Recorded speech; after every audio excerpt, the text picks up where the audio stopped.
নমস্কার বন্ধুরা, আশা করি তোমরা সকলে ভালো আছো। সত্যি কথা বলতে আমি একেবারেই ভালো নেই এই কারণেই, আমি একজনের মা, আমি একজন কন্যা সন্তানের মা, তাই আমি ভালো নেই। কারণ আমরা সেই প্রাচীন যুগ থেকে দেখে আসছি মেয়েরা এই সমাজে লাঞ্ছিত, অবহেলিত। সেই প্রাচীন যুগ থেকে আমরা এটা দেখে আসছি।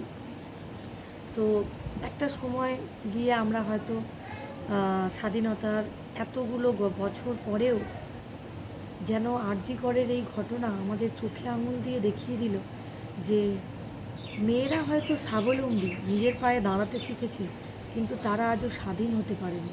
এই বর্বর সমাজ কিন্তু এখনও এই মেয়েদেরকে স্বাধীনতা দেয়নি।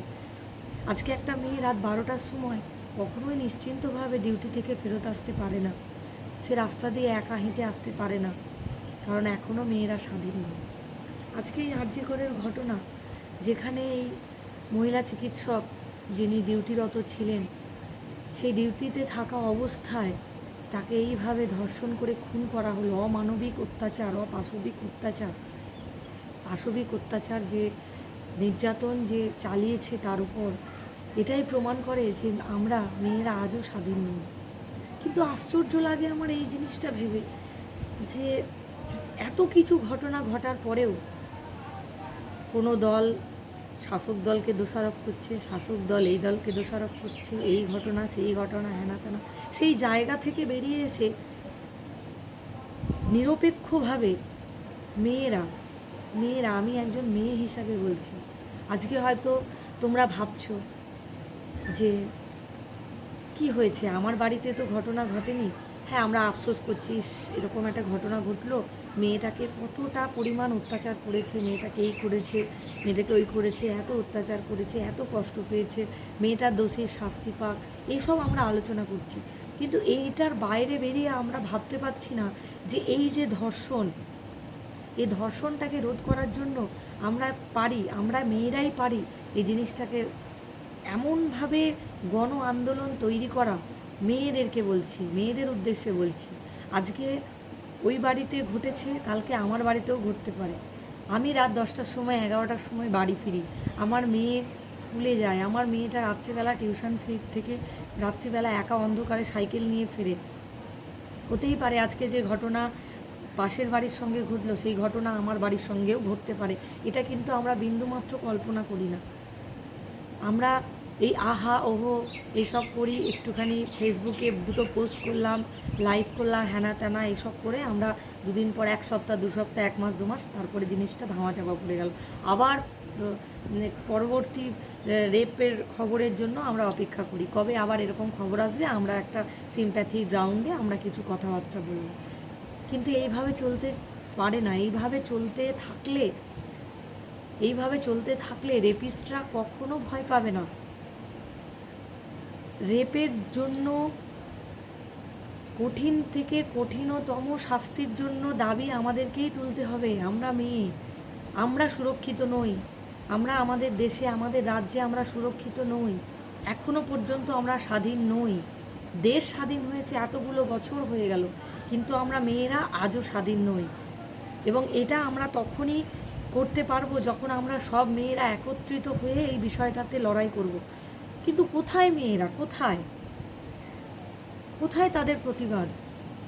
আমি দেখলাম কিছু ফেসবুকে পোস্ট, 14ই আগস্ট আমরা রাত্রিবেলা মহানগরী এই দখল করবো, হ্যান ত্যান। হ্যাঁ, হয়তো সেখানে কিছু মেয়েরা যাবে, প্রতিবাদ করবে, কিন্তু এটা কোনো সলিউশন হতে পারে না। এর মাধ্যমে কখনো রেপিস্টরা ভয় পাবে না। রেপের মতো জঘন্য ঘৃণ্য অপরাধ কখনো এই দেশ থেকে উঠে যাবে না। এটা উঠবে তখনই যখন আমরা মেয়েরা গণ আন্দোলন করে আমরা এই আইনের অ্যামেন্ডমেন্ট করাতে সরকারকে বাধ্য হব। এবং অ্যামেন্ডমেন্ট এমনই, এর পানিশমেন্ট আমাদেরকে চাইতে হবে, যাতে ওই পানিশমেন্টটাকে দেখেই রেপ করা তো দূর, রেপের মানসিকতাই মানুষের মধ্যে আসবে না। যারা রেপ জিনিসটাতে চিন্তা ভাবনা করতে যাবে, তাতেই যেন তাদের গা শিউরে ওঠে, তার এই শাস্তির কথা ভেবে। এই জায়গাটা আমাদের মেয়েদেরকেই তৈরি করতে হবে। আজ যদি আমরা চুপ করে থাকি, আমরা সারা জীবনই চুপ করে থাকবো। আমরা ভাবছি আজকে পাশের বাড়িতে হচ্ছে, আমাদের বাড়িতে তো কিছু হয়নি। না, আজকে পাশের বাড়িতে হয়েছে, কালকে আমার বাড়িতেও হতে পারে, না হওয়ার কিছু নেই। আজকে এই ঘটনাটা পিজির এই আরজি করের এই ঘটনাটা আজকে এত মিডিয়া এত কিছুর জন্য এত মানুষের কাছে পৌঁছেছে। প্রতিনিয়ত এই রেপের ঘটনা ঘটছে। কটা মেয়ে তার ন্যায় বিচার পাচ্ছে, আমরা তার কোনো হদিশ পাই না, জানিই না। যখন হলো মিডিয়ায় একটু তোলপাড় হলো, একটু সোশ্যাল মিডিয়ায় তোলপাড় হলো, এর বাইরে কিন্তু কিছু হচ্ছে না। আজও মেয়েরা আমরা চুপ করে বসে আছি, আজও মেয়েরা আমরা স্তব্ধ। মানে আমাদের অধিকার, মেয়েদের শক্তি, মেয়েরা যেমন লক্ষ্মীর রূপে লক্ষ্মী, গুণে সরস্বতী, সেরকম মেয়েদের আর একটা রূপ আছে, সেটা হচ্ছে মা কালী।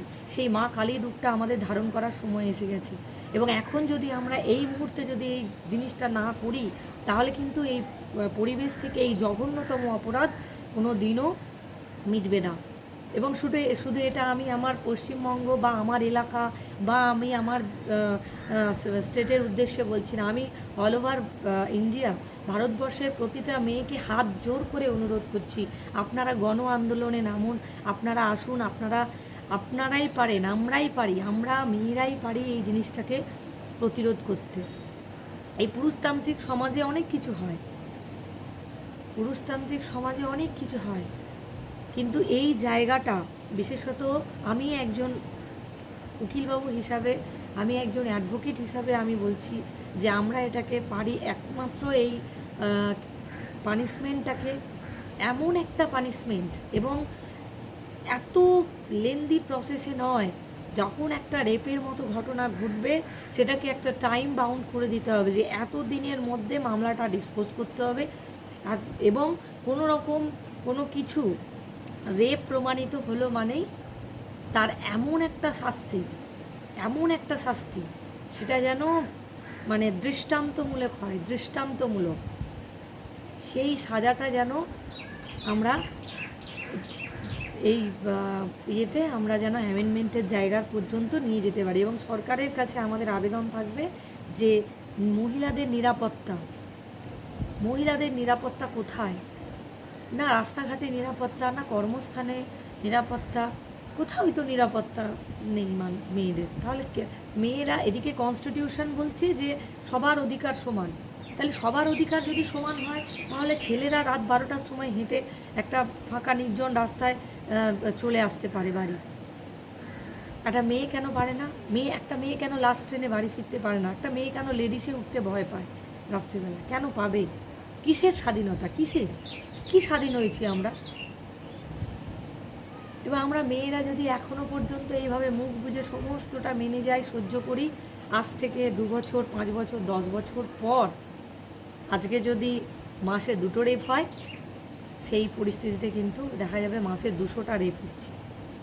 সুতরাং এই জঘন্য অপরাধের বিরুদ্ধে আমাদেরকেই আওয়াজ তুলতে হবে, আমাদেরকেই এগিয়ে যেতে হবে, আমাদেরকেই সরকারকে বাধ্য করতে হবে যাতে আমাদের নিরাপত্তার সুরক্ষিত করে। এবং যারা যে স্থানে চাকরি বাকরি করে, যে স্থানে মানে কি বলবো, যে স্থানে নিরাপত্তার প্রয়োজন, সেই নিরাপত্তাটুকু দেওয়ার আশ্বাস সরকারকে দিতে হবে এবং তার সেই নিরাপত্তা সুনিশ্চিত করতে হবে সরকারকে। আমি জানি না, মানে এই ঘটনা আমি এর আগেও আমি অনেক রেপের ঘটনা দেখেছি বা শুনেছি, কিন্তু জানি না কেন এই ঘটনা সত্যিকারের মর্মাহত। একটা মেয়ে তার কাজের জায়গায় সুরক্ষিত নয়, একজন রেপুটেড ডক্টর, সে ডিউটিরত থাকা অবস্থায় তার সঙ্গে এরকম ঘটনা। তাহলে আমরা তো মানে যারা সাধারণ মেয়ে, তাদের কি নিরাপত্তা? তাদের নিরাপত্তা কোথায়? এখানে সরকারের কোনো ভূমিকা নেই। আজকে যে আরজি কর মেডিকেল কলেজের যে ঘটনাটা ঘটলো, তাতে প্রিন্সিপালের কোনো ভূমিকা নেই। আমি যেটা শুনলাম, খবর নিউজে দেখালো যে পুলিশ যখন প্রথম ঘটনাটা দেখার পরে পুলিশ কোনো এফআইআর রেজিস্টার না করে, কোনো সুমোটো কেস না করে, সে একটা ইউডি কেস ফাইল করে দিল, একটা আনন্যাচারাল ডেথ।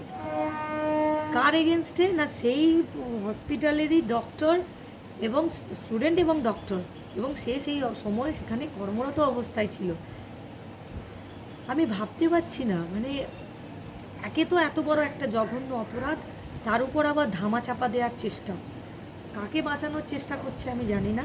আমি এই পলিটিক্যাল ব্যাপারে আমি কোনো কিছু মন্তব্য করতেও চাই না। নানান নিউজ, নানান মিডিয়া নানান রকম কথা বলছে, তো আমি সেই তর্কে বিতর্কে যাচ্ছি না। তবে একজন মেয়ে হিসাবে, একজন মা হিসাবে আমি সত্যি করেই ভীতস্ত। কারণ আমাদেরকে বাইরে কাজে যেতে হয়, আমাদেরকে রাত্রে বাড়ি ফিরতে হয়। আমার কন্যা সন্তান, আমি মানে ভাবতেই ভয় পাচ্ছি যে মেয়েকে স্কুলে পাঠাচ্ছি, মেয়ে টিউশন পড়তে যাচ্ছে, মানে জানি না কখন কি একটা অঘটন ঘটে যাবে। এই ভয়ে ভয়ে আমি কেন বাঁচবো? আমি স্বাধীন দেশ, আমাদের ভারতবর্ষ স্বাধীন দেশ। সেই স্বাধীন দেশ, এই স্বাধীন দেশে আমরা মেয়েরা আজও পরাধীন। আমরা কেন এই পরাধীনের মধ্যে থাকবো? কেন আমরা আজও স্বাধীন হতে পারবো না? আমাদেরকে এখন স্বাধীন হতে হবে, আমাদেরকে সেই পথে আমাদেরকে এগোতে হবে। সমস্ত ধর্ম বর্ণ নির্বিশেষে, সমস্ত পার্টি পলিটিক্স, কে কোন পলিটিক্স করেন সেটা ছেড়ে দিয়ে আমি আপনাদের কাছে হাত জোর করে অনুরোধ করছি, আপনারা মেয়েরা, আমরা প্রত্যেকে আমরা চলুন, আমরা এগিয়ে আসি, একটা গণ আন্দোলন করি, এবং এই গণ আন্দোলনের মাধ্যমে আমরা নিজেদের সেফটি সিকিউরিটিটা আমরা যাতে সিকিউর করতে পারি সেই নিয়ে আমরা আন্দোলন করব। না আমরা এখানে কোনো দল, না আমরা কোনো ধর্ম, না কিছু, আমরা কোনো কিছুতেই আমরা পার্টিসিপেট করব না। এবং আমাদের এই স্বাধীনতা দিবসের যে 15ই আগস্ট, আগামীকাল যে স্বাধীনতা দিবস, সেই স্বাধীনতা দিবসের উপলক্ষে আমি সবাইকে অভিনন্দন জানাই। Happy independence day to everyone. And আমি বলবো মেয়েদের উদ্দেশ্যে বারবার আমি একটাই কথা বলবো যে নারী শক্তি চাইলে অনেক কিছু করতে পারে। নারী শক্তি ক্ষমতা কতটা সেটা একমাত্র আমরা নারীরাই জানি, এবং আমরা যদি রাস্তায় নামি এবং আমরা যদি নিজেদের স্বাধীনতা নিয়ে দাবি করি, সরকার আমাদের সেফটি সিকিউরিটি দিতে বাধ্য। এবং এই রেপের মতো দুর্বিষহ ঘটনা ঘটানোর মানসিকতার যে লোকজন, তাদেরকে আমরা দেখাতে চাই যে নারী শক্তি চাইলে অনেক কিছু করতে পারে। তোমাদের মতো রেপিস্টদের চাইলে এক নিমেষে শেষ করে দিতে পারে এই নারী শক্তি। কিন্তু সেই শক্তি আমাদেরকে প্রয়োগ করতে হবে, সেই শক্তি আমাদেরকে দেখাতে হবে, এবং সেই শক্তি এইভাবে কখনোই সম্ভব নয়। একদিন একটা আন্দোলন করে আমার মতে কখনোই সেটা সম্ভব নয়। এই আন্দোলন ততদিন অবধি চলা উচিত যতদিন অবধি মেয়েদের সেফটি সিকিউরিটির ব্যবস্থা সরকার না করতে পারে, এবং অ্যামেন্ডমেন্ট করে রেপের কিছু সেকশনস অ্যামেন্ডমেন্ট করা উচিত আমার মতে, এবং পানিশমেন্টের জায়গাগুলো অবশ্যই দেখা উচিত। কোনো রকম কোনো কিচ্ছু রেপের ক্ষেত্রে যেন বলবৎ না হয়। কোনো রকম রেপ প্রমাণিত হলো মানেই তার মৃত্যুদণ্ড, এবং সেই মৃত্যুদণ্ড এতটাই ভয়াবহভাবে দেওয়া উচিত যাতে রেপিস্টরা দেখে 10 বার চিন্তা করে যে কোনো রকম কোনো খারাপ উদ্দেশ্য, ধর্ষণ করার মানসিকতার যে চেষ্টা, সেই জিনিসটাই যেন তাদের মাথা থেকে বিলুপ্ত হয়ে যায়। তো আসুন আমরা এই নিয়ে শুরু করি, এই চিন্তাভাবনা নিয়ে এই জিনিসটা শুরু করি। এবং সত্যি করেই আমি সমবেদনা জানাই এই আমাদের তরুণ চিকিৎসক যিনি প্রয়াত হয়েছেন এই ঘটনায়। হ্যাঁ, তার পিতা মাতার আমি বুঝতে পারছি, আমি একজন মা, একজন মায়ের মানসিক অবস্থা প্রতিনিয়ত এইভাবে নিউজ চ্যানেলে টেলিকাস্ট করা হচ্ছে এই একটা ঘটনা। হ্যাঁ, তো সেটা মানুষ মানে তার মায়ের কতটা মানসিক কষ্ট সেটা আমরা মা, যারা আমরা মা তারা খুব ভালোভাবে বুঝতে পারছি। তো আমি আশা করব যে আমরা মেয়েরা এবার অন্তত সজাগ হই, এবার অন্তত আমরা আন্দোলনে নামি, এবার আমরা অন্তত নিজেদের স্বাধীনতা নিয়ে, এবার আমরা অন্তত নিজেদের সুরক্ষা নিয়ে সরকারকে আমরা আমাদের দিক থেকে আন্দোলনের মাধ্যমে আমরা প্রতিবাদ জানাই, এই ঘটনার প্রতিবাদ জানাই এবং আন্দোলনের মাধ্যমে আমরা আমাদের সুরক্ষা দাবি করি এবং ততক্ষণ অবধি আমরা আন্দোলন চালাবো যতক্ষণ না অবধি আমাদের সুরক্ষা এবং এই রেপের পানিশমেন্ট সম্পর্কে আমরা স্যাটিসফাই হই, ততক্ষণ আমরা এই আন্দোলন জানাবো। এবং এই আন্দোলন শুধু আমি বা আমার ফ্যামিলির কিছুজন মানুষ তো সম্ভব নয়, আমাদের যত মেয়ে মা বোনেরা এবং ভাই দাদা বাবারাও, তাদেরকে আমি রিকোয়েস্ট করছি, আজকে যদি আপনার মেয়ের সঙ্গে এরকম ঘটনা ঘটে আপনি কি পারবেন জিনিসটা মেনে নিতে? আমি শুধু মেয়েদের উদ্দেশ্যে বলবো না, সেই সকল সচেতন নাগরিক যারা এখনও যাদের মানসিকতা কি বলবো, যারা চান যে মেয়েরা স্বাধীনতা পাক, আজকে আমার বাড়ির মেয়েটা, আমার বাড়ির বউ যাতে কাজ করে সে নিশ্চিন্তে বাড়ি ফিরতে পারে বিনা চিন্তায় দুশ্চিন্তায়, যাতে সে রাতে রাস্তাঘাটে ঘোরাফেরা করতে পারে, যদি সেটা আপনারা চান তাহলে এই আন্দোলন শুধু মেয়েদের জন্য নয়, তাহলে সে আন্দোলন আপনাদের জন্য। আপনারা প্রত্যেকেই এই আন্দোলনের সাথে এবং প্রত্যেকেই এই জিনিসটার প্রতিবাদ করুন। এই ধর্ষণ রোধ করার জন্য শুধু যে মেয়েদের ভূমিকা রয়েছে তা নয়, প্রত্যেকটি ছেলে, কোনো না কোনো ছেলের মানসিকতা তো এই খারাপ চিন্তাভাবনা নিয়ে থাকে। তাদের উদ্দেশ্যে বলছি, ভাই তোমরা এরকম মানসিকতা নিয়ে থেকো না। একটা মেয়ে, একটা বাচ্চাকে, একটা কন্যা সন্তানকে তার মা বাবা অনেক কষ্টে মানুষ করে, ছোট থেকে তাকে বড় করে, তারপর যদি কারোর লালসার শিকার হয় তাহলে তার মানসিক যে কষ্ট যন্ত্রণা, আজকে তুমিও হয়তো কারোর বাবা, তুমিও কারোর ছেলে, তুমিও কারোর সন্তান, তো তোমারও কোনো সন্তান নিশ্চয়ই আছে। তাই এরকম ঘৃণ্য মানসিকতা নিয়ে তোমরা জীবনযাপন করো না। এবং মেয়েদের উদ্দেশ্যে আমি আগেও বলেছি এবং বারবার এই ভিডিওটা করার উদ্দেশ্যই হলো আমার, বারবার একটাই কথা আমি বলছি, মেয়েরা তোমরা সজাগ হও, তোমরা গণ আন্দোলনে নামো। গণ আন্দোলন ছাড়া আমরা কখনোই আমাদের সিকিউরিটিটা, সেফটিটা কখনোই এনশিওর করতে আমরা পারবো না। সো আমাদের এখন উচিত ততক্ষণ অবধি আন্দোলন চালিয়ে যাওয়া যতক্ষণ না আমাদের এই সেফটি সিকিউরিটিটা আমরা নিশ্চিন্ত করতে পারি, এবং সরকার যতক্ষণ না আমাদেরকে অ্যাসিওর করে এবং অ্যাসিওরেন্স দিচ্ছে ততক্ষণ আমরা এই আন্দোলন চালিয়ে যাব। শুধু এক রাতের জন্য আমরা আন্দোলন করব, তারপরে যে যার বাড়ি গিয়ে ঘুমিয়ে যাব, এভাবে কোনো দিন কিছু পরিবর্তন হওয়ার নয়। যে কোনো পরিস্থিতি, যে কোনো কিছু কিন্তু গণ আন্দোলনের মাধ্যমেই সম্ভব হয়েছে। আমরা যদি প্রিভিয়াস হিস্ট্রিও দেখি, সেখানেও কিন্তু যে কোনো কিছু, আমরা যে কোনো অন্যায়ের প্রতিবাদ আমরা দেখেছি গণ আন্দোলনের মাধ্যমেই সেটা সম্ভব হয়েছে। তাই আমাদেরও এখন একমাত্র ওয়ান অ্যান্ড অনলি প্যাথ আমরা যদি বলি, সেটা হচ্ছে আমাদের গণ আন্দোলন।